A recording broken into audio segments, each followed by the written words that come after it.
അപ്പൊ നമ്മൾക്ക് ഈ ചാപ്റ്ററിൽ വരുന്ന next topic osmosis and osmotic pressure എന്ന്. നമ്മൾ കൊളിഗേറ്റീവ് പ്രോപ്പർട്ടീസ് ആയിരുന്നു പഠിച്ചുകൊണ്ടിരുന്നത്. അപ്പൊ കൊളിഗേറ്റീവ് പ്രോപ്പർട്ടീസിൽ ലാസ്റ്റ് വണ്ണാണ് ഇത് ഓസ്മോട്ടിക് പ്രഷർ. അപ്പൊ ഓസ്മോട്ടിക് പ്രഷറിലേക്ക് കടക്കുന്നതിന് മുമ്പ് ആദ്യം ഓസ്മോസിസ് എന്താന്ന് നോക്കാം. Solvent molecules will flow through the membrane. Membrane ആയിട്ട് ഇവിടെ ഓസ്മോസിസിൽ നമ്മൾ ഏതാ യൂസ് ചെയ്യുക? സെമി പെർമിയബിൾ മെംബ്രെയിൻ അല്ലെ, SPM എന്ന് നമ്മൾ ഷോർട്ട് ആക്കിയിട്ട് എഴുതും, സെമി പെർമിയബിൾ മെംബ്രെയിൻ. അപ്പൊ നമുക്ക് ആ മെംബ്രെയിനെ പറ്റിയിട്ട് ഒന്ന് ആദ്യം എന്താന്ന് നോക്കാം. അപ്പൊ ഈ മെംബ്രെയിന്റെ പ്രത്യേകത ഇതാണ്, സ്മോൾ സോൾവെന്റ് മോളിക്യൂൾസ് ലൈക്ക് വാട്ടറിനെ പോലെയുള്ള സ്മോൾ ആയിട്ടുള്ള സോൾവെന്റ് മോളിക്യൂൾസ് എന്ത് ചെയ്യും? Can pass through these holes. ഈ മെംബ്രെയിനിലെ ചെറിയ ചെറിയ ഹോൾസിലൂടെ ആർക്ക് പാസ് ചെയ്യാൻ പറ്റും? വാട്ടറിനെ പോലുള്ള ചെറിയ സോൾവെന്റ് മോളിക്യൂൾസിന് പാസ് ചെയ്യാൻ പറ്റും. But the passage of bigger molecules like solute is hindered. അതായത് സൊല്യൂട്ടിനെ പോലെയുള്ള വലിയ ബിഗർ ആയിട്ടുള്ള പാർട്ടിക്കിൾസിന്റെ എന്ത് നടക്കില്ല? ട്രാൻസിഷൻ അതിലൂടെ നടക്കില്ല. പക്ഷെ അതിന് പകരം സ്മോൾ ആയിട്ടുള്ള സോൾവെന്റ് ലൈക്ക് പാർട്ടിക്കിൾസ് വാട്ടറിനെ പോലുള്ളവർക്ക് അതിലൂടെ എന്ത് ചെയ്യും? പാസ് ചെയ്യാൻ പറ്റും ചെയ്യും. അങ്ങനെ ചിലതിന് പെർമിറ്റ് ചെയ്യാം. സെമി പെർമിയബിൾ ആയിട്ടുള്ള മെംബ്രെയിനെയാണ് എന്ത് പറയുന്നത്? SPM, സെമി പെർമിയബിൾ മെംബ്രെയിൻ എന്ന് പറയുന്നത്. Membrane having this kind of property are known as semi permeable membrane, SPM എന്ന് നമ്മൾ ഷോർട്ട് ആക്കിയിട്ട് എഴുതുന്നത്. ക്ലിയർ അല്ലേ? വാട്ടറിനെ പോലെയുള്ള സ്മോൾ പാർട്ടിക്കിൾസ് അതിലൂടെ പാസ് ചെയ്യും ആ ഹോൾസിലൂടെ. പക്ഷെ സൊല്യൂട്ടിനെ പോലെയുള്ള ബിഗർ പാർട്ടിക്കിൾ എന്ത് ചെയ്യില്ല? പാസ് ചെയ്യില്ല. അതിന്റെ ഫ്ലോനെ എന്ത് ചെയ്യില്ല? കടത്തിവിടില്ല. അങ്ങനെയുള്ള മെംബ്രെയിനെയാണ് സെമി പെർമിയബിൾ മെംബ്രെയിൻ എന്ന് പറയുന്നത്. ഓക്കെ, നമുക്ക് ഓസ്മോസിസിന്റെ ഡെഫിനിഷനിലേക്ക് വരാം. അപ്പൊ സോൾവെന്റ് മോളിക്യൂൾസ് എന്ത് ചെയ്യുക? ഇങ്ങനെയുള്ള സെമി പെർമിയബിൾ മെംബ്രെയിനിലൂടെ പാസ് ചെയ്യുക. എങ്ങനെ? From pure solvent. ഇവിടെ നോക്കിയിട്ടുണ്ടെങ്കിൽ നമുക്ക് കാണാൻ പറ്റും, ഇവിടെ സോൾവെന്റ് മാത്രമേ ഉള്ളൂ അല്ലെ. സോൾവെന്റ് മാത്രമായിട്ടുള്ള ഈ ഒരു സ്റ്റേറ്റ് ആണ് എന്ത്? Pure solvent. പ്യുവർ സോൾവെന്റ് എങ്ങോട്ടേക്ക് പാസ് ചെയ്യും? ടു ദ സൊല്യൂഷൻ സൈഡിലേക്ക് പാസ് ചെയ്യും. അതായത് സോൾവെന്റ് സൈഡിൽ നിന്ന് ഇവിടെയാണ് നമ്മുടെ എന്തുള്ളത്? സെമി പെർമിയബിൾ മെംബ്രെയിൻ ഉള്ളത്. അപ്പൊ പ്യുവർ സോൾവെന്റ് ഇതിലൂടെ പാസ് ചെയ്തിട്ട് എങ്ങോട്ടേക്ക് കിടക്കും? സൊല്യൂഷൻ സൈഡിലേക്ക് പാസ് ചെയ്യും, ഫ്ലോ ചെയ്യും. This process of flow of the സോൾവെന്റിനെ ഇങ്ങനെ ഈ ഒരു പ്രോസസ് ഓഫ് ഫ്ലോനെയാണ് നമ്മൾ എന്തെന്ന് പറയുന്നത്? ഓസ്മോസിസ് എന്ന് ടേം ചെയ്യുന്നത്. അപ്പൊ സെമി പെർമിയബിൾ മെംബ്രെയിനിലൂടെ പ്യുവർ സോൾവെന്റ് എന്ത് ചെയ്യുക? സൊല്യൂഷൻ സൈഡിലേക്ക് ഫ്ലോ ചെയ്യുക. ഓക്കെ, ഈ ഫ്ലോനെയാണ് നമ്മൾ എന്ത് പറയുന്നത്? ഓസ്മോസിസ് എന്ന് ടേം ചെയ്യുന്നത്. ഓക്കെ, ഇനി നമുക്ക് ഓസ്മോട്ടിക് പ്രഷർ, നമ്മുടെ കൊളിഗേറ്റീവ് പ്രോപ്പർട്ടി ഏതായിരുന്നു? ഓസ്മോട്ടിക് പ്രഷർ ആയിരുന്നു. ഓസ്മോട്ടിക് പ്രഷർ എന്താണെന്ന് നോക്കാം.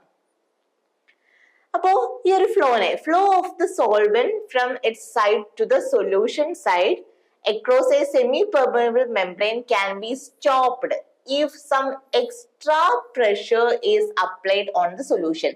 ഈ നമ്മൾ പഠിച്ച സൊല്യൂഷനിൽ നമ്മൾ എക്സ്ട്രാ പ്രഷർ കൊടുത്തിട്ടുണ്ടെങ്കിൽ ഈ ഒരു ഫ്ലോനെ, പ്യുവർ സോൾവെന്റ് ടു സൊല്യൂഷനിലേക്കുള്ള ഫ്ലോനെ നമുക്ക് എന്ത് ചെയ്യാൻ പറ്റും? സ്റ്റോപ്പ് ചെയ്യാൻ പറ്റും. ഓക്കെ, അങ്ങനെ സ്റ്റോപ്പ് ചെയ്യാൻ വേണ്ടി നമ്മൾ കൊടുക്കുന്ന പ്രഷറിനെയാണ് എന്തെന്ന് പറയുന്നത്? ഓസ്മോട്ടിക് പ്രഷർ എന്ന് പറയുന്നത്.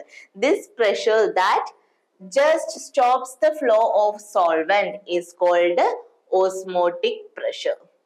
ഡെഫിനിഷൻ ക്ലിയർ അല്ലേ? ഓസ്മോട്ടിക് പ്രഷറിന്റെ ഈ ഒരു ഓസ്മോസിസ് ഫ്ലോനെ പോസ് ചെയ്യാൻ വേണ്ടിയിട്ട് അല്ലെങ്കിൽ സ്റ്റോപ്പ് ചെയ്യാൻ വേണ്ടിയിട്ട് നമ്മൾ കൊടുക്കുന്ന എക്സ്ട്രാ പ്രഷറിനെയാണ് എന്തെന്ന് പറയുന്നത്? Osmotic pressure. Osmotic pressure apply ചെയ്ത് കഴിഞ്ഞിട്ടുണ്ടെങ്കിൽ ആ ഒരു ഫ്ലോനെ എന്ത് ചെയ്യും? അവിടെ സ്റ്റോപ്പ് ചെയ്യും. ഓക്കെ, ഇനി നമുക്ക് അതിന്റെ എക്സ്പ്രഷൻ നോക്കാം. ഈ ഒരു സിമ്പിൾ ആണ് നമ്മൾ എന്തിനെ ഡിനോട്ട് ചെയ്യുന്നത്? ഓസ്മോട്ടിക് പ്രഷറിനെ ഡിനോട്ട് ചെയ്യുന്നത് കേട്ടോ. പൈ അല്ല കേട്ടോ. Okay, osmotic pressure. Osmotic pressure എന്തിനൊക്കെയാണ് കൊടുത്തിരിക്കുന്നത്? കോൺസെൻട്രേഷൻ കൊടുത്തിട്ടുണ്ട്, ഗ്യാസ് കോൺസ്റ്റന്റ് കൊടുത്തിട്ടുണ്ട്, ടെമ്പറേച്ചർ കൊടുത്തിട്ടുണ്ട്.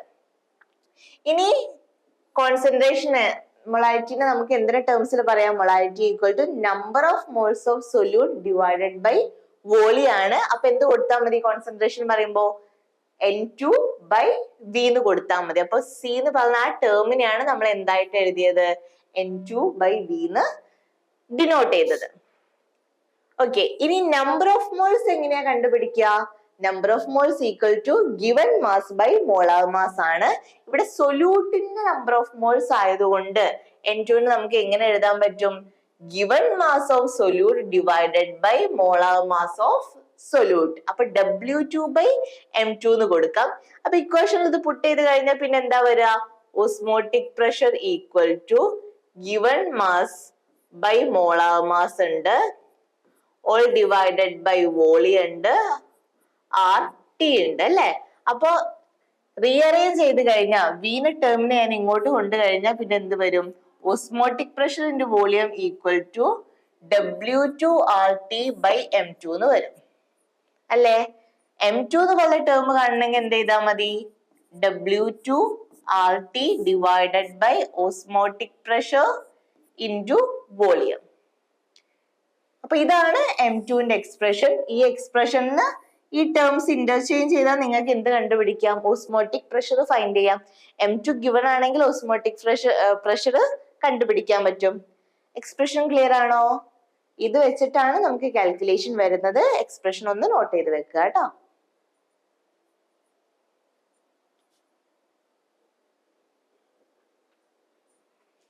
ഓക്കെ, ക്വസ്റ്റ്യൻ നോക്കാം.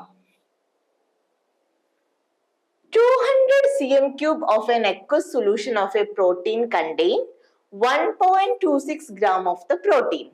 The osmotic pressure of such a solution at 300 Kelvin found to be. ഇതാണ് നമുക്ക് തന്നിരിക്കുന്ന എന്ത്? Osmotic pressure. അതിന്റെ വാല്യൂ തന്നിട്ടുണ്ട്.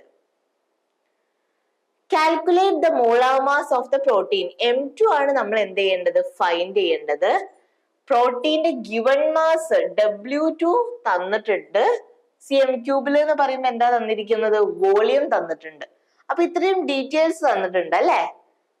300 കെൽവിൻ ടെമ്പറേച്ചറും തന്നിട്ടുണ്ട്. അപ്പൊ ഇത്രയും ഗിവൺ ഡാറ്റ വെച്ചിട്ട് നമ്മൾ എന്താ കണ്ടുപിടിക്കേണ്ടത്? M2 ആണ് കാൽക്കുലേറ്റ് ചെയ്യേണ്ടത്. ഓക്കെ, M2ന്റെ എക്സ്പ്രഷൻ എന്തായിരുന്നു? W2 RT by osmotic pressure into volume.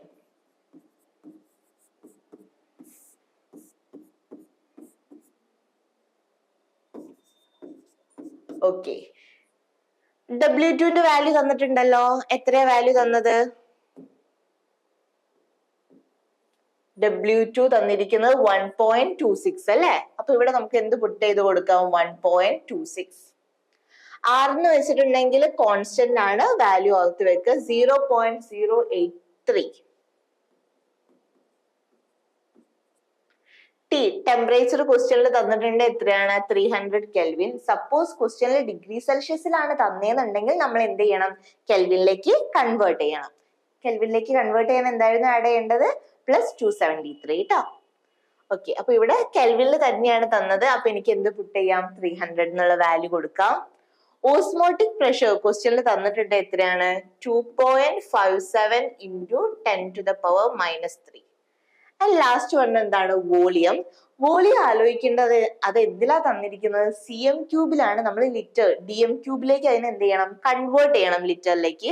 Convert ചെയ്യാൻ എന്ത് ചെയ്താൽ മതി? 200 ഡിവൈഡഡ് ബൈ 1000 ചെയ്താൽ മതി കേട്ടോ.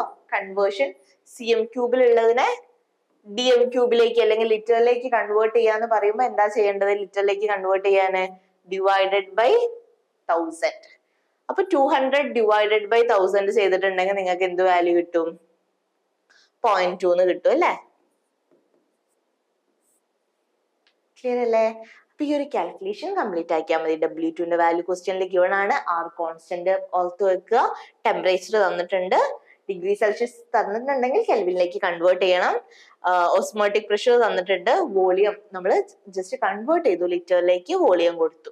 ഇത്രയും ചെയ്ത് കഴിഞ്ഞാൽ, കാൽക്കുലേഷൻ ചെയ്ത് കഴിഞ്ഞാൽ നമുക്ക് M2ന്റെ വാല്യൂ എന്ത് കിട്ടും? 61022.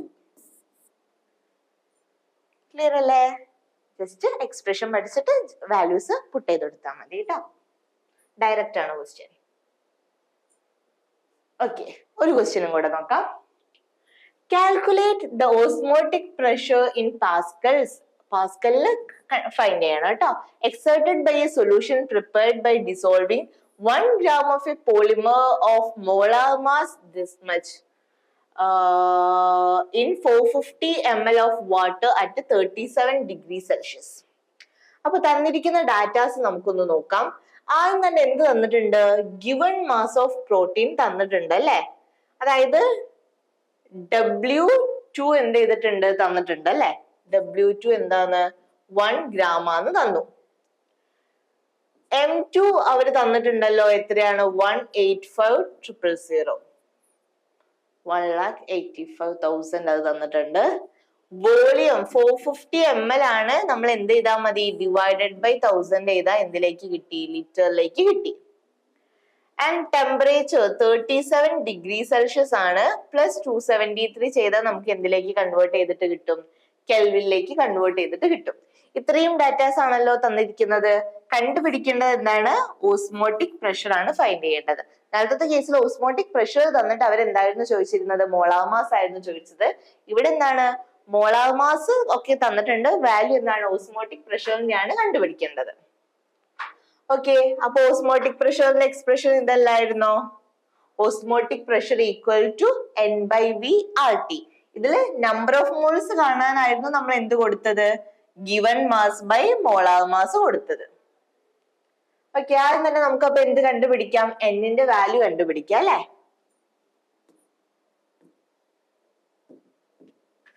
എന്നിന്റെ വാല്യൂ എങ്ങനെയായിരുന്നു കാണുക? Given mass by molar mass. Given mass എത്രയാണ്? 1 ആണ്. മോളാർ മാസ് എത്രയാണ്? 1,85,000. കാൽക്കുലേഷൻ ചെയ്തിട്ടുണ്ടെങ്കിൽ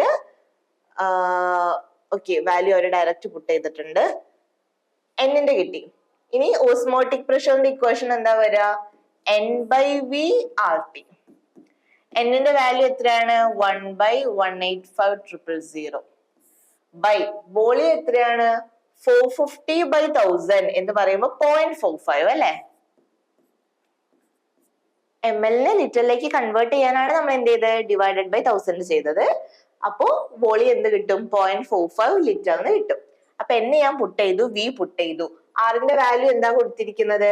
8.314. നമുക്ക് യൂസ് ചെയ്യുന്ന യൂണിറ്റ് അനുസരിച്ചിട്ടാണ് ആറിന്റെ വാല്യൂ വരുന്നത് കേട്ടോ. നമ്മൾ ബാറിലാണോ എടുക്കുന്നത്, കെൽവിനിലാണോ എടുക്കുന്നത്, ആ യൂണിറ്റ് വെച്ചിട്ടാണ് ആറിന്റെ വാല്യൂ വരുന്നത്. അപ്പൊ ഇവിടുത്തെ കേസിൽ എത്രയാ വരുന്നത്? 8.314 ആണ് വരുന്നത്. ഇൻറ്റു 10⁻³ ട്ടോ. ഓക്കെ, ഇനി എന്താ വേണ്ടത്? ടെമ്പറേച്ചർ. ഇതൊന്ന് ഓർക്കണം കേട്ടോ. ഇത് എന്തിനാ അങ്ങനെ കൊടുത്തേ വെച്ചിട്ടുണ്ടെങ്കിൽ പാസ്കൽ, ലിറ്റർ, കെൽവിൻ ആ ഒരു യൂണിറ്റിന്റെ കൺവേർഷനിൽ വന്നതുകൊണ്ടാണ്. പിന്നെ എന്താ കൊടുക്കേണ്ടത്? NVRT. ടെമ്പറേച്ചർ 37 + 273 ചെയ്തിട്ടുണ്ടെങ്കിൽ നമുക്ക് എന്ത് കിട്ടും? 310 കിട്ടും. അപ്പൊ ഞാൻ എന്ത് ചെയ്യണം? അതും കൂടെ എന്ത് ചെയ്യണം? ആഡ് ചെയ്ത് കൊടുക്കണം അല്ലെ. ഈ ഒരു കാൽക്കുലേഷൻ കംപ്ലീറ്റ് ആക്കിയിട്ടുണ്ടെങ്കിൽ നമുക്ക് ആൻസർ എന്തിൽ കിട്ടും?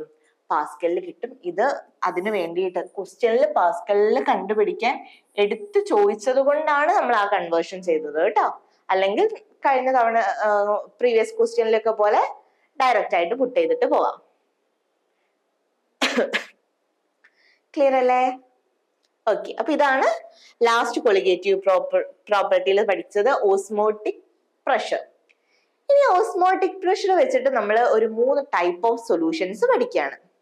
ആദ്യം തന്നെ ആലോചിക്കുക, 2 സൊല്യൂഷൻസ് ഉണ്ട്. ഈ 2 സൊല്യൂഷൻസിനും സെയിം ഓസ്മോട്ടിക് പ്രഷർ ആണ് എന്ന് കരുതുക. സെയിം ഓസ്മോട്ടിക് പ്രഷർ ആണെങ്കിൽ അവർ നമ്മൾ പറയുന്ന പേരാണ് എന്ത്? Isotonic solutions. 2 solutions having same osmotic pressure at a given temperature are called isotonic solution. 2 പേർക്ക് ഒരു സെയിം ടെമ്പറേച്ചറിൽ നോക്കുമ്പോൾ സെയിം ഓസ്മോട്ടിക് പ്രഷർ ആണ് എന്നുണ്ടെങ്കിൽ അവരെയാണ് നമ്മൾ എന്താ പറയാ? ഐസോട്ടോണിക് സൊല്യൂഷൻസ് എന്ന് പറയുന്നത്. അപ്പോ അവരെയാണ് സെമി പെർമിയബിൾ മെംബ്രെയിനിലൂടെ സെപ്പറേറ്റ് ചെയ്ത് വെച്ചെന്നുണ്ടെങ്കിൽ അവിടെ എന്ത് നടക്കില്ല? ഓസ്മോസിസ് നടക്കില്ല കേട്ടോ. കാരണം അവർക്ക് 2 പേർക്കും എന്താ? സെയിം ഓസ്മോട്ടിക് പ്രഷർ അല്ലേ. അപ്പൊ ആ ഫ്ലോ എന്ത് ചെയ്യില്ല? പോസിബിൾ അല്ല. ഇപ്പോ അതിന് ഐസോട്ടോണിക്കിന് ഒരു എക്സാമ്പിൾ നോക്കാം നമുക്ക്. Osmotic pressure associated with the fluid inside the blood cell. നമ്മുടെ ബ്ലഡ് സെല്ലിന്റെ ഉള്ളിലുള്ള ഫ്ലൂയിഡും അതുപോലെ തന്നെ 0.9% NaCl solution. 0.9% NaCl solution mass by volume percentage എടുക്കുമ്പോൾ ആ ഒരു സൊല്യൂഷനെയാണ് നമ്മൾ എന്ത് പറയുന്നത്? നോർമൽ സലൈൻ സൊല്യൂഷൻ എന്ന് പറയുന്നത് കേട്ടോ. അപ്പൊ ഈ ഒരു സൊല്യൂഷനും 0.9% NaCl സൊല്യൂഷൻ എടുത്താലും നമ്മുടെ ബ്ലഡിന്റെ ഉള്ളിലെ ബ്ലഡ് സെല്ലിന്റെ ഉള്ളിലെ ഫ്ലൂയിഡ് എടുത്തിട്ടുണ്ടെങ്കിലും അവർ രണ്ടുപേരും എന്തായിരിക്കും? ഐസോട്ടോണിക് സൊല്യൂഷൻ ആയിരിക്കും. എന്താ ഐസോട്ടോണിക്കിന്റെ പ്രത്യേകത? രണ്ടുപേർക്കും എന്തായിരിക്കും? സെയിം ഓസ്മോട്ടിക് പ്രഷർ ആയിരിക്കും. അപ്പൊ ഇത് നമ്മൾ ഈ ഒരു 0.9% NaCl ഇൻസേർട്ട് ചെയ്യുന്നതിൽ എന്തില്ല? കുഴപ്പമൊന്നുമില്ല കേട്ടോ. അപ്പോൾ it is safe to inject intravenously. Okay, അപ്പോൾ ഇത്രയാണ് നമ്മൾ എന്തിന്റെ കേസ് പറഞ്ഞത്? ഐസോട്ടോണിക്, അതായത് ഈ രണ്ട് സൊല്യൂഷൻസിനും എന്തായിരിക്കും? സെയിം ഓസ്മോട്ടിക് പ്രഷർ ആയിരിക്കും. ഇനി വേറൊരു കേസ് ആലോചിക്കുക, രണ്ടു പേർക്കും സെയിം അല്ല എന്ന് പറയുമ്പോൾ ഒരാൾക്ക് എന്തായിരിക്കും? ഹയർ ആയിരിക്കും, ഒരാൾക്ക് എന്തായിരിക്കും? ലോവർ ആയിരിക്കും അല്ലെ? ഓക്കെ, ആ കേസുകൾ നോക്കാം. ഇനിയിപ്പോ നമ്മള് സെല്ലിന്റെ ഉള്ളിലേക്ക് ഇൻജെക്ട് ചെയ്യുന്നത് എന്താണ്? മോർ ദാൻ 0.9% ആണ് എന്ന് കരുതുക. 0.9% NaCl ബ്ലഡ് സെല്ലിന്റെ ഉള്ളിലെ ഫ്ലൂയിഡും ആണ് സെയിം ഓസ്മോട്ടിക് പ്രഷർ. സപ്പോസ് നമ്മൾ എടുക്കുന്നത് 0.9%ലും ഹയർ ആണ്, മോർ ദാൻ ആണ് എന്ന് വിചാരിക്കുക. അപ്പൊ എന്താ നടക്കുക? Water will flow out of the cell. സെല്ലിന്റെ ഉള്ളിൽ നിന്ന് വാട്ടർ എന്ത് ചെയ്യാൻ തുടങ്ങും? പുറത്തേക്ക് ഫ്ലോ ചെയ്യാൻ തുടങ്ങും. നമ്മൾ ഇൻജെക്ട് ചെയ്യുന്നത് എന്താണ്? 0.9%, ആ സെയിം ഓസ്മോട്ടിക് വരുന്നതിലും ഹയർ ആണ് കൊടുക്കുന്നത്. അതുകൊണ്ട് ബ്ലഡ് സെല്ലിന്റെ ഉള്ളിൽ നിന്ന് ഫ്ലൂയിഡ് എന്ത് ചെയ്യും? പുറത്തേക്ക് എന്ത് ചെയ്യാൻ തുടങ്ങും? ഫ്ലോ ചെയ്യാൻ തുടങ്ങും. പുറത്തേക്ക് ഇങ്ങനെ ഫ്ലൂയിഡ് ഫ്ലോ ചെയ്ത് കഴിഞ്ഞിട്ടുണ്ടെങ്കിൽ അത് എന്താ നടക്കുക? ഷ്രിങ്കേജ് ആണ് നടക്കുക അല്ലെ? അപ്പൊ അവിടെ എന്ത് ചെയ്യും? they would shrink. അപ്പൊ 0.9%ലും മോർ കൊടുത്തിട്ടുണ്ടെങ്കിൽ ഫ്ലോ എങ്ങോട്ടാ നടക്കുക? ബ്ലഡ് സെല്ലിന്റെ ഉള്ളിൽ നിന്ന് പുറത്തേക്ക് നടക്കും. അപ്പൊ അവിടെ എന്ത് നടക്കും? ഷ്രിങ്ക് നടക്കും. അങ്ങനെയുള്ള സൊല്യൂഷൻസിനെയാണ് നമ്മൾ എന്താന്ന് പറയുന്നത്? ഹൈപ്പർടോണിക്. അപ്പോ സെയിം വന്നിട്ടുണ്ടെങ്കിൽ നമ്മൾ എന്തായിരുന്നു പഠിച്ചത്? ഐസോടോണിക് സൊല്യൂഷൻ അല്ലേ? ഇനിയിപ്പോ ഹയർ വന്നിട്ടുണ്ടെങ്കിൽ, മോർ വന്നപ്പോഴാണ് നമ്മൾ എന്താ ആലോചിക്കേണ്ടത്? ഹൈപ്പർടോണിക് കേട്ടോ. ഓസ്മോട്ടിക് പ്രഷർ ഹയർ വരിക. അടുത്ത ടേം പഠിക്കാനുള്ളത് നോക്കാം.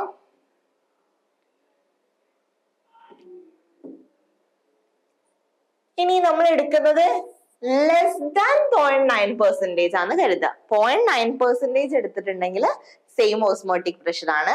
0.9%ഉം ഹയർ എടുത്തിട്ടുണ്ടെങ്കിൽ എന്ത് ചെയ്യും? ബ്ലഡ് സെല്ലിന്റെ ഉള്ളിൽ നിന്ന് എന്ത് ചെയ്യും? പുറത്തേക്ക് ഫ്ലോ ചെയ്യും, ഷ്രിങ്ക് നടക്കും അല്ലെ? ഷ്രിങ്കേജ് നടക്കും. അപ്പോഴാണ് നമ്മൾ എന്ത് പറയുന്നത്? ഹൈപ്പർടോണിക് എന്ന് പറയുന്നത്. അടുത്ത കേസിൽ നമ്മൾ എന്താ എടുക്കുന്നത്? 0.9%ലും ലെസർ ആണ് എടുക്കുന്നത്. ലെസർ എടുക്കുമ്പോൾ എന്താ നമ്മൾ അതിനെ പറയാ? Hypotonic solution. ഹയർ എടുക്കുമ്പോ ഹൈപ്പർടോണിക് ആയിരുന്നു. ഇനിയിപ്പോ നമ്മൾ ലോവർ ആണ് എടുക്കുന്നതെന്നുണ്ടെങ്കിൽ എന്താ വരിക? ഹൈപ്പോടോണിക് കേട്ടോ. ഓക്കെ, ഈ കേസിൽ എന്താ നടക്കുക? Water will flow into the cell. Water എങ്ങോട്ടാ കിടക്കുക? സെല്ലിന്റെ ഉള്ളിലേക്ക്. നേരത്തെ കേസിൽ ഹൈപ്പർടോണിക് ആവുമ്പോ എന്താണ്? സെല്ലിന്റെ ഉള്ളിൽ നിന്ന് പുറത്തേക്കായിരുന്നു ഫ്ലോ നടന്നത്. ഇവിടെ എന്താണ്? സെല്ലിന്റെ ഉള്ളിലേക്ക്. Water will flow into the cell. പുറത്തേക്ക് പോകുമ്പോൾ ഷ്രിങ്ക് ചെയ്യും. അപ്പോ സെല്ലിന്റെ ഉള്ളിലേക്ക് ഇങ്ങനെ വെള്ളം ഫ്ലോ ചെയ്യുകയാണെങ്കിൽ അത് എന്തിലേക്കാ ലീഡ് ചെയ്യുക? അവരെന്ത് ചെയ്യാൻ തുടങ്ങും? സ്വെൽ ചെയ്യാൻ തുടങ്ങും. ക്ലിയർ ആണോ? 3 ടൈപ്പ് സൊല്യൂഷൻസ് ആണ് പറഞ്ഞത്. ഐസോട്ടോണിക് വെച്ചാൽ രണ്ടുപേർക്കും എന്തായിരിക്കും? സെയിം ഓസ്മോട്ടിക് പ്രഷർ ആയിരിക്കും. ഹൈപ്പർടോണിക് വെച്ചിട്ടുണ്ടെങ്കിൽ ഒരാൾക്ക് ഗ്രേറ്റർ ആയിരിക്കും. ഹൈപ്പോട്ടോണിക് വെച്ചിട്ടുണ്ടെങ്കിൽ കുറവായിരിക്കും, ലോവർ ആയിരിക്കും ഓസ്മോട്ടിക് പ്രഷർ. ഓക്കെ, അടുത്ത ടോപ്പിക് പഠിക്കാനുള്ളതാണ് റിവേഴ്സ് ഓസ്മോസിസ് ട്ടോ. അപ്പോ direction of osmosis can be reversed if a pressure larger than osmotic pressure is applied to the solution side. നമ്മൾ സൊല്യൂഷൻ സൈഡിൽ നമ്മുടെ ഓസ്മോട്ടിക് പ്രഷറിനേക്കാൾ ഹയർ പ്രഷർ അപ്ലൈ ചെയ്താൽ നമുക്ക് ആ ഫ്ലോനെ എന്ത് ചെയ്യാൻ പറ്റും? റിവേഴ്സ് ചെയ്യാൻ പറ്റും. ശരിക്കും ഓസ്മോസിസ് നടക്കുന്ന ആ ഫ്ലോനെ എന്ത് ചെയ്യാൻ പറ്റും? റിവേഴ്സ് ചെയ്യാൻ പറ്റും. എപ്പോ? ഓസ്മോട്ടിക് പ്രഷറിലും ഹയർ ആയിട്ടുള്ള ഒരു പ്രഷർ നമ്മൾ എക്സേർട്ട് ചെയ്ത് കൊടുക്കുമ്പോൾ. അപ്പൊ എന്താ നടക്കുക? Pure solvent flows out of the solution അല്ലെ? ആദ്യം ഓസ്മോസിസിൽ എന്തായിരുന്നു? പ്യുവർ സോൾവെന്റ് സൊല്യൂഷനിലേക്ക് വരികയായിരുന്നു ചെയ്തത്. ഇപ്പൊ റിവേഴ്സ് ആക്കുകയാണെങ്കിൽ, ഡയറക്ഷൻ റിവേഴ്സ് ചെയ്യുകയാണെങ്കിൽ എന്താ നടക്കുക? പ്യുവർ സോൾവെന്റ് എന്ത് ചെയ്യും? സൊല്യൂഷന് പുറത്തേക്ക് എന്ത് ചെയ്യാൻ തുടങ്ങും? ഫ്ലോ ചെയ്യാൻ തുടങ്ങും through semi permeable membrane. This phenomenon is called, ഈ ഒരു ഫിനോമിനനെയാണ് നമ്മൾ എന്തെന്ന് പറയുന്നത്? റിവേഴ്സ് ഓസ്മോസിസ് എന്ന് പറയുന്നത്. And is of great practical utility. ഇതിന്റെ മെയിൻ ആയിട്ടുള്ള യൂസ് എവിടെയാ വരുന്നത് വെച്ചിട്ടുണ്ടെങ്കിൽ used in desalination of sea water. Sea വാട്ടറിന്റെ പ്യൂരിഫിക്കേഷന് ഡീസാലിനേഷൻ നടത്താൻ വേണ്ടിയിട്ട് ഏത് പ്രോസസ്സാണ് യൂസ് ചെയ്യുന്നത്? റിവേഴ്സ് ഓസ്മോസിസ് ആണ് യൂസ് ചെയ്യുന്നത് കേട്ടോ. ആപ്ലിക്കേഷൻ ചോദിച്ചാൽ നമുക്ക് പറയാൻ പറ്റും. അപ്പോ ഇവിടെ എന്താ നടക്കുന്നത്? when a pressure more than osmotic pressure is applied, pure water is squeezed out of the sea water through the membrane. അപ്പൊ ഇവിടെ എന്താണ്? സോൾട്ട് വാട്ടർ ഉണ്ട്, സെമി പെർമിയബിൾ മെംബ്രെയിൻ ഉണ്ട്. ഇവിടെ കൊടുത്തിരിക്കുന്നത് കണ്ടാൽ നിങ്ങൾക്ക് മനസ്സിലാക്കും ഇതെന്തായിരുന്നു? ഓസ്മോട്ടിക് പ്രഷർ അല്ലെ. അപ്പൊ ഓസ്മോട്ടിക് പ്രഷറിലും ഗ്രേറ്റർ ആയിട്ടുള്ള ഹയർ പ്രഷർ കൊടുക്കാനല്ലേ നമ്മളോട് പറയുന്നത്. അപ്പൊ ഓസ്മോട്ടിക് പ്രഷറിലും ഗ്രേറ്റർ ആയിട്ടുള്ള ഒരു പ്രഷർ നമ്മൾ പിസ്റ്റൺ വഴി ഇവിടെ എന്ത് ചെയ്യും? കൊടുക്കും. അപ്പോഴാണ് നമുക്ക് എന്ത് ചെയ്യുന്നത്? പ്യുവർ ആയിട്ട് ഫ്രഷ് വാട്ടറിലേക്ക് ഫ്ലോ കിട്ടുന്നത്. അപ്പൊ pure water squeezed out of the sea water through the membrane. അപ്പോ ഈ ഒരു ഡീസാലിനേഷൻ ഓഫ് സീ വാട്ടറിൽ നടക്കുന്നത് എന്താണെന്ന് ആലോചിക്കുക. റിവേഴ്സ് ഓസ്മോസിസ് ആണ് കേട്ടോ. അതായത് ഓസ്മോട്ടിക് പ്രഷറിലും ഹയർ പ്രഷർ കൊടുക്കുമ്പോൾ ജനറലി ഓസ്മോസിസ് നടക്കുന്ന ഫ്ലോന്റെ ആ ഒരു ഡയറക്ഷനെ നമുക്ക് എന്ത് ചെയ്യാൻ പറ്റും? റിവേഴ്സ് ചെയ്യാൻ പറ്റും. ഓക്കെ, അടുത്ത ടോപ്പിക് വരുന്നത് അബ്നോർമൽ മോളാർ മാസ് ആണ് കേട്ടോ. We know that ionic compounds, when dissolved in water, they dissociate into cations and anions. എന്തായിരുന്നു പ്രത്യേകത? cations എന്ന് വെച്ചിട്ടുണ്ടെങ്കിൽ എന്താ ചാർജ് വരിക? പോസിറ്റീവ് അല്ലെ. cations വെച്ചാൽ പോസിറ്റീവ് അയോൺസ് ആണ്. anions എന്ന് വെച്ചിട്ടുണ്ടെങ്കിൽ നെഗറ്റീവ് അയോൺസ് ആണ്. ഫോർ എക്സാമ്പിൾ നിങ്ങൾക്ക് ഇങ്ങനെ ആലോചിക്കാം, നമ്മൾ എടുക്കുന്ന അയോണിക് കോമ്പൗണ്ട് എന്താണ്? KCl ആണെന്ന് കരുതുക. KCl ഡിസോസിയേറ്റ് ചെയ്ത് കഴിഞ്ഞാൽ എന്തായിട്ട് കൺവേർട്ട് ചെയ്യും? K പ്ലസും അതുപോലെ തന്നെ Cl മൈനസ് ആയിട്ട് മാറും. ഇവിടെ ഈ പോസിറ്റീവ് ആയ അയോണിനെയാണ് നമ്മൾ എന്തെന്ന് പറയുന്നത്? കാറ്റയോൺ. നെഗറ്റീവ് ആയിട്ടുള്ള അയോൺ ആണ് ആനിയോൺ. അപ്പൊ ഒരു അയോണിക് കോമ്പൗണ്ട് ഡിസോസിയേറ്റ് ചെയ്താൽ അത് എന്തായിട്ട് ഫോം ചെയ്യും? കാറ്റയോണും ആനയോണും ആയിട്ട് ഫോം ചെയ്യും. ഇവിടെ ഇപ്പൊ എന്താണ്? ഒരു മോൾ KCl ആണെങ്കിൽ ഇവിടെ എത്തുമ്പോ എന്താണ്? 1 K പ്ലസും ഉണ്ട്, ഒരു Cl മൈനസും ഉണ്ട്. രണ്ടെണ്ണായിട്ട് എന്ത് ചെയ്യുന്നുണ്ട്? സെപ്പറേറ്റഡ് ആവുന്നുണ്ട് അല്ലെ.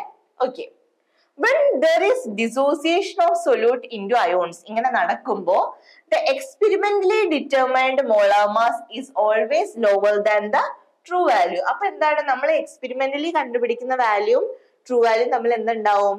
ചെറിയ ചേഞ്ച് ഉണ്ടാവും. ലോവർ ആയിട്ടായിരിക്കും കിട്ടുക എന്നാണ് പറയുന്നത്. അബ്നോർമാലിറ്റി ഉണ്ടാവുക, കറക്റ്റ് അല്ലാത്ത മാസ് കിട്ടുക. അപ്പോ അത് റിലേറ്റ് ചെയ്യാൻ വേണ്ടിയിട്ട് ഒരു വാൻ ഹോഫ് ഫാക്ടർ പഠിക്കും. അത് വെച്ചിട്ടാണ് കാൽക്കുലേഷൻ പിന്നെ ചെയ്യുന്നത്. ഇനി അതിന്റെ എക്സാമ്പിൾ പറയാണ്. Molecules of ethanoic acid. Ethanoic ആസിഡിന്റെ ഫോർമുല എന്തായിരുന്നു? CH3COOH കേട്ടോ. അതിനെ തന്നെയാണ് നമ്മൾ എന്തെന്ന് പറയുന്നതും അസിറ്റിക് ആസിഡ് എന്ന് പറയുന്നതും. അപ്പൊ molecules of ethanoic acid dimerise in benzene due to hydrogen bond. ആ സ്ട്രക്ചറിൽ, അവരുടെ സ്ട്രക്ചറിലെ ഹൈഡ്രജൻ ബോണ്ടിങ് കാരണം ഇവർ എന്ത് ചെയ്യും? ഡൈമറൈസ് ആയിട്ട് മാറും. ഈ കേസിൽ നമ്പർ ഓഫ് പാർട്ടിക്കിൾസ് എന്ത് ചെയ്യും? Reduced due to dimerization. ഇങ്ങനെ ഡൈമറൈസേഷൻ നടക്കുമ്പോൾ നമ്പർ ഓഫ് പാർട്ടിക്കിൾസ് എന്ത് ചെയ്യും? റെഡ്യൂസ് ചെയ്യും, കുറയാൻ തുടങ്ങും. If all the molecules of ethanoic acid associate in benzene, then delta TB അല്ലെങ്കിൽ delta TF. എന്തായിരുന്നു delta TB യും delta TF ഒക്കെ നമ്മൾ പഠിച്ചത്? എലിവേഷൻ ഓഫ് ബോയിലിംഗ് പോയിന്റും ഡിപ്രീഷൻ ഇൻ ഫ്രീസിംഗ് പോയിന്റും ഒക്കെ അല്ലെ. ഇത് എന്ത് ചെയ്യും? Will be half of the normal value. Normal വാല്യൂല് എന്ത് ചെയ്യാൻ തുടങ്ങും? ഹാഫ് ആവാൻ തുടങ്ങും. അത് ഹാഫ് ആവുന്ന സമയത്ത് മോളാർ മാസ് എന്ത് ചെയ്യാൻ തുടങ്ങും? Molar mass calculated on the basis of ഈ ഡെൽറ്റ ടി ബിയോ അല്ലെങ്കിൽ ഡെൽറ്റ ടി എഫ് ഒക്കെ വെച്ച് നമ്മൾ കാൽക്കുലേറ്റ് ചെയ്യുന്ന മോളാർ മാസ് എന്ത് ചെയ്യാൻ തുടങ്ങും? Will be twice the expected value. ഇവിടെ ഹാഫ് ആവുമ്പോൾ ഇത് എന്ത് ചെയ്യാൻ തുടങ്ങും? ട്വൈസ് ആവാൻ തുടങ്ങും. അതായത് അബ്നോർമാലിറ്റി ഉണ്ടാവുന്നുണ്ട് എന്നാണ് പറയുന്നത് കേട്ടോ. So such a molar mass that is either lower or higher than the expected or normal value. ശരിക്കും നമ്മൾ എക്സ്പെക്ട് ചെയ്യുന്ന നോർമൽ വാല്യൂനേക്കാൾ ഇങ്ങനെ വരുമ്പോ എന്താണ്? മോളാർ മാസ് എന്ത് ചെയ്യും? ഒന്നുകിൽ ഹയർ ആവും അല്ലെങ്കിൽ എന്ത് ചെയ്യും? ലോവർ ആവും. ഇങ്ങനത്തെ കേസ് വരുമ്പോഴാണ് നമ്മൾ അതിനെ എന്ത് പറയുന്നത്? അബ്നോർമൽ മോളാർ മാസ് എന്ന് പറയുന്നത്. ക്ലിയർ ആണോ? എക്സ്പെക്ട് ചെയ്യുന്ന നോർമൽ ആയിട്ടുള്ള മോളാർ മാസിന്റെ വാല്യൂനേക്കാൾ ഒന്നെങ്കിൽ എന്ത് ചെയ്യും? ഹയർ ആയി പോവും വാല്യൂ, അല്ലെങ്കിൽ ലോവർ ആയി പോയിട്ട് വരും. ആ കേസിലാണ് എന്ത് പറയുന്നത്? അബ്നോർമൽ മോളാർ മാസ് എന്ന് ടേം ചെയ്യുന്നത് കേട്ടോ. ഓക്കെ, അപ്പൊ ഈ അബ്നോർമാലിറ്റി റെഡിയാക്കാൻ വേണ്ടിയിട്ട് വരുന്ന ഒരു ഫാക്ടർ ആണ് ആര്? Van Hoff factor. Van Hoff factor കേട്ടോ. In 1880 വാൻ ഹോഫ് സയന്റിസ്റ്റിന്റെ പേരാണ് കേട്ടോ ഇൻട്രൊഡ്യൂസ്ഡ് എ ഫാക്ടറിനെ നമ്മൾ എന്ത് വെച്ചിട്ടാണ് ഡിനോട്ട് ചെയ്യുക ഐ വെച്ചിട്ടാണ് ഡിനോട്ട് ചെയ്യുക known as the Van Hoff factor to account for the extent of dissociation or association. This factor is defined as അത് എങ്ങനെയൊക്കെ പറയാ വെച്ചിട്ടുണ്ടെങ്കിൽ 3 ഇക്വേഷൻസ് ഉണ്ട് ഒന്നെങ്കിൽ അതിന്റെ വാല്യൂ കണ്ടുപിടിക്കാൻ നിങ്ങൾക്ക് എന്ത് ചെയ്യാം normal molar mass divided by abnormal molar mass ആ മോളാർ മാസുകൾ നോർമലും അബ്നോർമലും ഫൈൻഡ് ചെയ്യാൻ പറ്റും ക്വസ്റ്റ്യനിൽ ഉണ്ടെന്നുണ്ടെങ്കിൽ നിങ്ങൾക്ക് അങ്ങനെ ഫൈൻഡ് ചെയ്യാം normal molar mass divided by അവിടെയുള്ള അബ്നോർമൽ മോളാർ മാസ് ചെയ്താൽ എന്ത് കണ്ടുപിടിക്കാം വാൻ ഹോഫ് ഫാക്ടർ അതിന്റെ വാല്യൂ കിട്ടും രണ്ടാമത് വേറൊരു ഇക്വേഷൻ എന്താ വെച്ചാൽ observed colligative property divided by calculated colligative property അപ്പൊ നിങ്ങൾക്ക് ഒബ്സർവ്ഡ് ആയിട്ടുള്ള കൊളിഗേറ്റീവ് പ്രോപ്പർട്ടിന്റെ വാല്യൂ അവിടെ തന്നു എന്ന് വിചാരിക്കാം കാൽക്കുലേറ്റഡ് നമ്മൾ കൊളിഗേറ്റീവ് പ്രോപ്പർട്ടീസ് 4 കാൽക്കുലേഷൻ പഠിച്ചല്ലോ അങ്ങനെ നിങ്ങൾ കാൽക്കുലേറ്റ് ചെയ്ത് കിട്ടിയെന്ന് കരുതുക അത് ഡിവൈഡ് ചെയ്താലും നിങ്ങൾക്ക് എന്ത് കിട്ടും ഐ ഫൈൻഡ് ചെയ്യാൻ പറ്റും മൂന്നാമതൊരു കണ്ടീഷൻ എന്താ വെച്ചിട്ടുണ്ടെങ്കിൽ total number of moles of particles after association or dissociation divided by number of moles of particles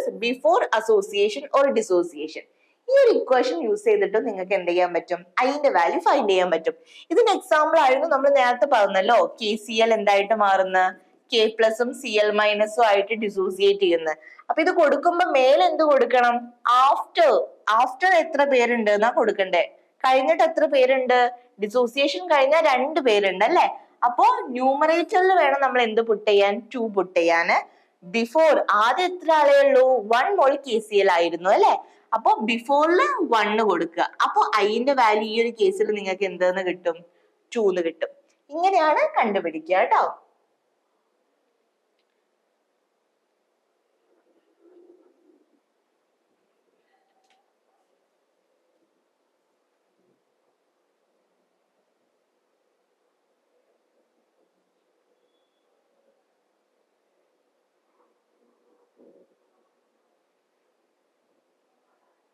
okay clear അല്ലേ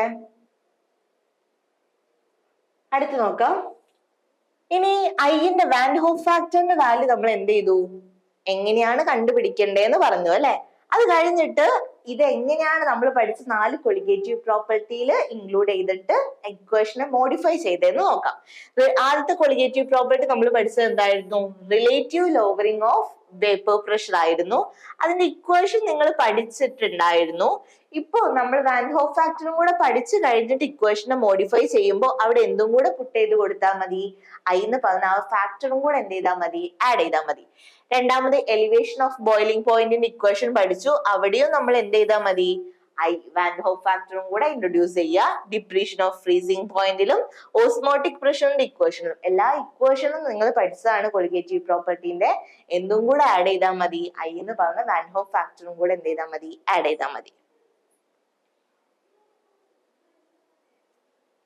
ഓക്കെ ഇനി നമുക്ക് അതിന്റെ ക്വസ്റ്റ്യൻ നോക്കാം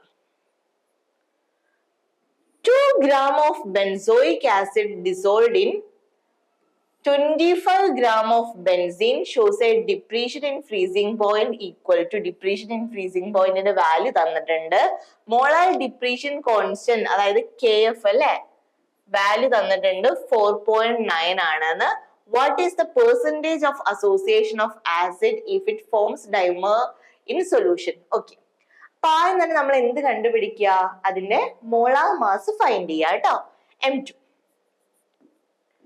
M2 ഫൈൻഡ് ചെയ്യാനുള്ള ഇക്വേഷൻ നിങ്ങൾക്ക് അറിയാലോ എന്തൊക്കെ തന്നിട്ടുണ്ട് W2 ഗിവൺ മാസ് എന്താന്ന് തന്നിട്ടുണ്ട് 2 gram ആണ് KFന്റെ വാല്യൂ തന്നിട്ടുണ്ട് 4.9 ആണ് ബെൻസീൻ സോൾവെന്റിന്റെ മാസ് W1 തന്നിട്ടുണ്ട് ഡെൽറ്റ TF തന്നിട്ടുണ്ട് എത്രയാണ് 1.62 ആണ് ഇത്രയും വാല്യൂസ് തന്നിട്ടുണ്ട് M2 എന്ത് ചെയ്താൽ മതി കാൽക്കുലേറ്റ് ചെയ്തൂടെ എന്താ ഇക്വേഷൻ വരിക KF into W2 into 1000 divided by W1 into എന്തായിരുന്നു ഡെൽറ്റ TF അല്ലെ delta TF into W1 okay നമുക്ക് എന്ത് ചെയ്താൽ മതി വാല്യൂസ് പുട്ട് ചെയ്ത് കൊടുത്താൽ മതി കേട്ടോ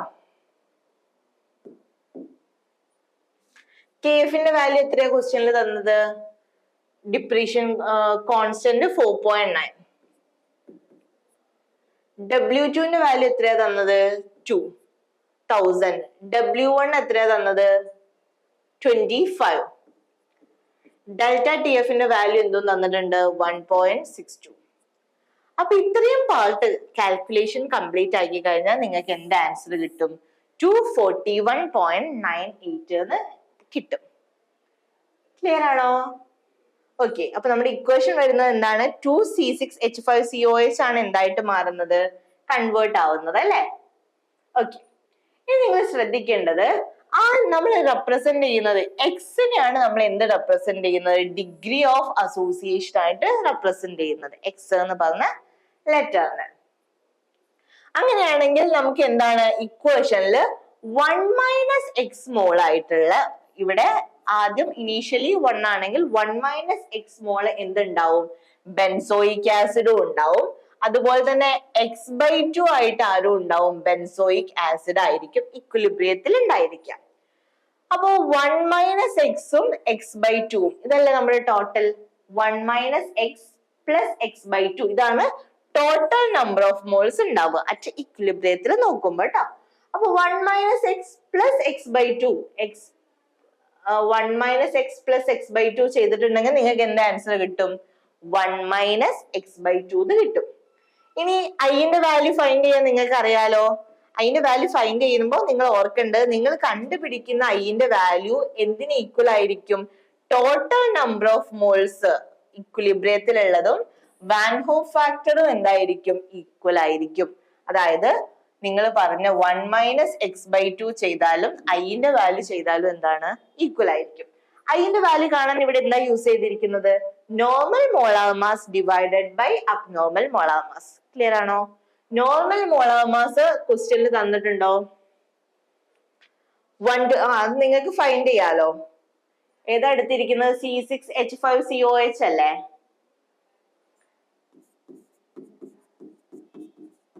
ഓക്കെ, അതിന്റെ നോർമൽ വാല്യൂ ഫൈൻഡ് ചെയ്തിട്ടുണ്ടെങ്കിൽ നിങ്ങൾക്ക് എന്ത് കിട്ടും? 122 എന്ന് കിട്ടും. അബ്നോർമൽ മോളാർ മാസ് ഈ ക്വസ്റ്റ്യനിൽ ഇപ്പൊ നമ്മൾ ഫൈൻഡ് ചെയ്ത് വെച്ചിട്ടുണ്ട്. എത്രയാണ്? 241.98 ആണ്. അപ്പൊ നമ്മൾ എന്ത് ചെയ്യാ? 241.98 പുട്ട് ചെയ്യാം. ക്ലിയർ? ഓക്കെ, അപ്പൊ ഈ കിട്ടുന്ന ഐന്റെ വാല്യൂ ഇതാണ് എന്ത്? 122 ഡിവൈഡഡ് ഐ ആണ് എന്ത്? 241.98. ഐ എന്ന് പറയുന്നത് 122 ഡിവൈഡഡ് ബൈ ഇത് എന്തിന് ഈക്വൽ ആണ്? 1 - x/2 ന്. അപ്പോ x/2 കാണാൻ എനിക്ക് എന്ത് ചെയ്യാം? 1 - x/2 ഐ ആണ്. അപ്പൊ 1 ഈ ടേം ചെയ്താൽ എനിക്ക് എന്ത് കിട്ടും? x/2 കിട്ടുമല്ലോ. 1 - 122 ഡിവൈഡഡ് ബൈ 241.98 ചെയ്താൽ എനിക്ക് എന്ത് കിട്ടും? x/2 കിട്ടും. ഇതൊന്ന് x കാൽക്കുലേറ്റ് ചെയ്തോടെ എനിക്ക്? ആദ്യം x/2 കാൽക്കുലേറ്റ് ചെയ്തിട്ടുണ്ടെങ്കിൽ വാല്യൂ എന്ത് കിട്ടും? 0.496 എന്ന് കിട്ടും കേട്ടോ. x/2 0.496 എന്ന് കിട്ടി. x കാണാൻ ഇനി എന്ത് ചെയ്താൽ മതി? 2 times 0.496 അല്ലേ? അപ്പൊ 2 times 0.496 ചെയ്താൽ നിങ്ങൾക്ക് എന്ത് വാല്യൂ കിട്ടും? 0.992. ക്വസ്റ്റ്യനില് ചോദിച്ചിരിക്കുന്നത് പെർസെന്റേജ് ആണ്. നമ്മുടെ കിട്ടിയ ആൻസറിന് നമ്മൾ എന്ത് ചെയ്യുക? പെർസെന്റേജിലേക്ക് കൺവേർട്ട് ചെയ്യുക. 0.992 × 100. അപ്പൊ പെർസെന്റേജിലേക്ക് കൺവേർട്ട് ചെയ്യുമ്പോൾ നിങ്ങൾക്ക് എന്ത് വാല്യൂ കിട്ടും? 99.2% എന്ന് ആൻസർ കിട്ടും. ക്ലിയർ ആണോ? ഓക്കെ, ഒരു ക്വസ്റ്റ്യനും കൂടെ ചെയ്യാം. ചാപ്റ്ററിലെ ലാസ്റ്റ് ക്വസ്റ്റ്യൻ കേട്ടോ. 0.6 ml of acetic acid having density 1.06 gram per ml is dissolved in 1 liter of water. The depletion in freezing point observed for this strength of acid is, ഇതാണ് depletion in freezing point. Calculate the Van Hoff factor. I ആണ് calculate ചെയ്യേണ്ടത്. Also the dissociation constant. K ന്റെ value ആണ് എന്ത് ചെയ്യേണ്ടത്? Find ചെയ്യേണ്ടത്. Okay, ഇത് dissociation constant K നിങ്ങൾ +1 പഠിച്ച ടോപ്പിക് ആണ് പറയാൻ ഞാൻ. ഓക്കെ, അപ്പൊ കണ്ടുപിടിക്കുമ്പോ ആദ്യം തന്നെ ഞാൻ എന്താ ഫൈൻഡ് ചെയ്യാൻ പോകുന്നത്? Number of moles of acetic acid അല്ലെ? നമ്പർ ഓഫ് മോൾസ് ഫൈൻഡ് ചെയ്യണം. നമ്പർ ഓഫ് മോൾസ് പറയുമ്പോ എന്താ വേണ്ടത്? ഗിവൺ മാസും വേണം, മോളാർ മാസും വേണം അല്ലെ. അപ്പൊ മാസ് നമുക്ക് ക്വസ്റ്റ്യനിൽ തന്നിട്ടില്ല, പകരം എന്ത് തന്നിട്ടുണ്ട്? വോളിയം തന്നിട്ടുണ്ട്, ഡെൻസിറ്റിയും തന്നിട്ടുണ്ട്. അപ്പൊ നിങ്ങൾക്കറിയാം ഡെൻസിറ്റി ഈക്വൽ ടു എന്താണ്? മാസ് ബൈ വോളിയം ആണ്. അപ്പൊ ഡെൻസിറ്റി ഇൻറ്റു വോളിയം ചെയ്താൽ എനിക്ക് എന്ത് കിട്ടും? മാസ് കിട്ടുമല്ലോ. Density into volume. ഡെൻസിറ്റി തന്നിട്ടുണ്ട് എത്രയാണ്? 1.06 എന്ന്. മാസ് വോളിയം തന്നിട്ടുണ്ട് 0.6 ml എന്ന്. അപ്പൊ അത് രണ്ടും കൂടെ മൾട്ടിപ്ലൈ ചെയ്താൽ എനിക്ക് എന്ത് കിട്ടി? മാസ് കിട്ടി. മാസ് ഡിവൈഡഡ് ബൈ എന്ത് ചെയ്യാ? മോളാർ മാസ് ചെയ്താൽ എന്ത് കിട്ടും? Number of moles. Molar mass ആണ് എന്ത് കൊടുത്തത്? 60. Density volume. Density into volume ചെയ്തപ്പോ ഗിവൺ മാസ് കിട്ടി. മോളാർ മാസ് കിട്ടാൻ ഞാൻ എന്ത് ചെയ്തു? 60 കണ്ടുപിടിച്ചു, പുട്ട് ചെയ്ത് കൊടുത്തു.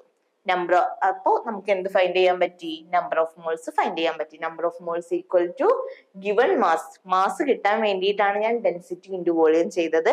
ഡിവൈഡഡ് ബൈ എന്ത് ചെയ്യാം? മോളാർ മാസ് ചെയ്യുക. അപ്പൊ ഇത്രയും മോൾസ് ആണ്. ഇതാണ് N, number of moles. Okay, ഇനി നമ്മൾ കണ്ടുപിടിക്കാൻ പോകുന്നത് എന്താണ്? മൊളാലിറ്റി ആണ്. മൊളാലിറ്റി കാണാൻ എന്തായിരുന്നു? Number of moles of solute divided by mass of solvent in കിലോഗ്രാമിൽ പറയാ അല്ലെ.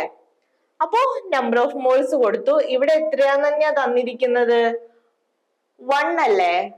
1 ലിറ്റർ ഓഫ് വാട്ടർ തന്നെയല്ലേ തന്നിരിക്കുന്നത്. അപ്പൊ ഡിവൈഡഡ് ബൈ 1 ചെയ്താൽ വാല്യൂ എന്ത് കിട്ടും? സെയിം തന്നെ കിട്ടും അല്ലെ. ഡൗട്ട് ഇല്ലല്ലോ അതില്. ഓക്കെ, ഇനി നമുക്ക് എന്ത് തന്നിട്ടുണ്ട്? കണ്ടുപിടിക്കേണ്ടത് ഡെൽറ്റ ടി എഫ്. ഈ വാല്യൂ ഓർത്ത് വെക്കുക കേട്ടോ. വാട്ടറിന്റെ കേസ് ആയതുകൊണ്ട് ചിലപ്പോ എന്ത് ചെയ്യില്ല, ക്വസ്റ്റ്യനിൽ വാല്യൂ തരില്ല. ഡെൽറ്റ ടി എഫ് നേരത്തെ ഒരു ക്വസ്റ്റ്യൻ ചെയ്തപ്പോഴും ഞാൻ പറഞ്ഞിരുന്നു, വാല്യൂ ചിലപ്പോൾ വാട്ടറിന്റെ ആയതുകൊണ്ട് ക്വസ്റ്റ്യനിൽ തന്നിട്ടില്ലെങ്കിൽ ഓർത്ത് വെക്കുക. ടി എഫ് എന്താണ്? ഡെൽറ്റ ടി എഫ് 1.86 കേട്ടോ. ആൻഡ് 0.0106 ആണ് നമുക്ക് ഇതിൽ വാല്യൂ കിട്ടിയത്. അപ്പോ മൾട്ടിപ്ലൈ ചെയ്ത് കഴിഞ്ഞാൽ ഡെൽറ്റ ടി എഫിന്റെ വാല്യൂ എന്ത് കിട്ടും? സോറി, കെ എഫ് കേട്ടോ. K F into molality m. Question മറന്നു പോയോ? Delta T F equal to K F into m. കെ എഫിന്റെ വാല്യൂ കേട്ടോ ഓർത്ത് വെക്കേണ്ടത് കോൺസ്റ്റന്റ്. ഡെൽറ്റ ടി എഫ് അല്ല, കെ എഫ്. കെ എഫിന്റെ എത്രയാണ്? 1.86 ഇൻറ്റു മൊളാലിറ്റി. ഇപ്പൊ നമ്മൾ ഫൈൻഡ് ചെയ്തു. രണ്ടും കൂടെ മൾട്ടിപ്ലൈ ചെയ്താൽ നമുക്ക് എന്ത് കിട്ടും? ഡെൽറ്റ ടി എഫ് വാല്യൂ കിട്ടും. 0.0197 എന്നാണ് വരിക. ഇനി വാൻ ഹോഫ് ഫാക്ടർ കണ്ടുപിടിക്കാനുള്ള ഇക്വേഷനിൽ നമ്മൾ പഠിച്ചതായിരുന്നു എന്ത്? Observed freezing point divided by calculated freezing point. Observed ആയിട്ടുള്ളത് നമുക്ക് ക്വസ്റ്റ്യനിൽ തന്നിട്ടുണ്ട് 0.0205 എന്ന്. ഡിവൈഡഡ് ബൈ കാൽക്കുലേറ്റഡ് ആയിട്ടുള്ളത് എത്രയാണ്? 0.0197. അത് ഡിവൈഡ് ചെയ്താൽ എന്ത് കിട്ടും? വാൻ ഹോഫ് ഫാക്ടർ ഐന്റെ വാല്യൂ കിട്ടും. ഓക്കെ, ഇനി നമ്മുടെ ഇക്വേഷനിൽ അസറ്റിക് ആസിഡ് എങ്ങനെയാണ് ഡിസോസിയേറ്റ് ചെയ്യുക? H പ്ലസും CH3COO മൈനസും ആയിട്ട്. അപ്പൊ ഇനീഷ്യലി ഇത് എത്രയായിട്ട് എടുക്കുന്നത്? N നമ്പർ ഓഫ് മോൾ ആയിട്ടാണ്. ഇവിടെ എന്താണ്? 0 ആയിട്ട് കൊടുക്കുക. അപ്പൊ കുറച്ച് സമയം കഴിഞ്ഞിട്ടുണ്ടെങ്കിൽ പിന്നെ നമ്മൾ എന്താണ്? ഈ N എന്ന് NX എന്ത് ചെയ്യാൻ തുടങ്ങും? റെഡ്യൂസ് ആവും. ആ റെഡ്യൂസ് ആവുന്ന NX മോൾ ആണ് ഇവിടെ എന്താവുന്നത്? ആഡ് ആവുന്നത്. ഇവിടെ ഇനീഷ്യലി N ഉള്ളത്, റിയാക്ടന്റ് സൈഡിൽ നിന്ന് എന്താണ്? NX റെഡ്യൂസ് ആവും. പ്രൊഡക്റ്റ് സൈഡിൽ എന്താണ്? 0 ആയിരുന്നു. ഇനീഷ്യലി 0 ആയിരുന്നത് NX മോൾസ് എന്ത് ചെയ്യുന്നുണ്ട്? ഇൻക്രീസ് ചെയ്യുന്നുണ്ട്. അപ്പൊ N-NX നമ്മൾ N കോമൺ ആക്കിയിട്ട് എടുത്തിട്ട് എങ്ങനെ എഴുതാം? N1-X എന്ന് കൊടുക്കാം. ഇനി I കണ്ടുപിടിക്കാൻ എന്ത് ചെയ്താൽ മതി? ടോട്ടൽ ആദ്യം കണ്ടുപിടിക്കുക. ടോട്ടൽ എന്താണ്? N1-X ഉണ്ട്, NX ഉണ്ട്, NX ഉണ്ട്. എല്ലാ ടേമിലും എന്ത് കോമൺ ആണ്? N കോമൺ ആണ്. അപ്പൊ N പുറത്തേക്ക് എടുത്തു. 1-X again X plus X കൊടുക്കുമ്പോ -X plus X കട്ട് ആവും. ബാക്കി എന്ത് വരും? N into 1 plus X ഉണ്ടാവും. അപ്പൊ ഇപ്പൊ എത്രയാണ്? N into 1 plus X ആണ്. ഡിവൈഡഡ് ബൈ ആദ്യത്തെ ടേം എന്താണ്? N. അപ്പൊ N കാൽക്കുലേറ്റ് ചെയ്താൽ നിങ്ങൾക്ക് ഐന്റെ വാല്യൂ എന്ത് കിട്ടും? 1 plus X എന്ന് കിട്ടും. ഓക്കെ, ഈ ഒരു ഐന്റെ വാല്യൂ ആണ് നമ്മൾ ഇവിടെ ഫൈൻഡ് ചെയ്ത് വെച്ചിരിക്കുന്നത്. എത്ര?